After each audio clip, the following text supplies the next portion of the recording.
Culture ہمارا یہ کہتا ہے کہ اگر کوئی مر جائے تو اس کا جنازہ روک لو اور سارے رشتہ داروں کو جو زندگی میں کبھی اس سے نہیں ملے،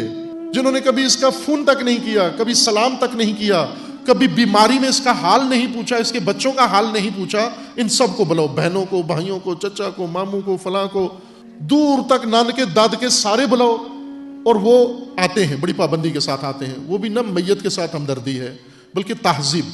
کہ لوگ کہیں گے دیکھو ان کا رشتہ دار مرا گیا بھی نہیں ہے، تہذیب کے احترام میں آتے ہیں، نہ کہ مومن کے احترام میں۔ دین یہ کہتا ہے کہ اگر کوئی مر گیا تو فوراً وقت ضائع کیے بغیر، کسی کا انتظار کیے بغیر، اس کو سب سے پہلا کام غسل دو،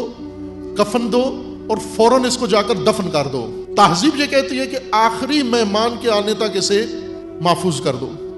گھر میں پڑا خراب ہوتا رہے، سرد خانے میں لے جاؤ، برفیں منگواؤ، فلائٹ کا ٹائم دیکھو کب آ رہا ہے، کوئی امریکہ سے چل پڑا ہے، کوئی سعودی عرب سے چل پڑا ہے، کوئی پاکستان کے کسی اور علاقے سے چل پڑا ہے، کوئی ٹریفک میں پھنس گیا ہے، کسی کی گاڑی لیٹ ہے، میت بیٹھا ہوا انتظار کر رہا ہے۔ اب یہ تہذیب ہے نا، تہذیب کا اتنا احترام ہے، دین کی پرواہ نہیں ہے۔ دین تو کہتے ہیں فوراً دفن کرو۔ جب زندگی میں کوئی نہیں پہنچا اس تک، زندگی میں اس کو ضرورت نہیں سمجھی، مرنے کے بعد کیوں ان کا انتظار کیا جاتا ہے؟ تہذیب کہتی ہے، تہذیب۔ اگر نہ کریں سب سرزنش کرتے ہیں، پوچھتے ہیں آ کر فلاں آیا، کہتے نہیں وہ نہیں آ سکا، کوئی مجبوری تھی، دیکھو مرنے پر بھی نہیں آیا۔ اس خوف سے وہ میت بھی روک لے لیتے ہیں،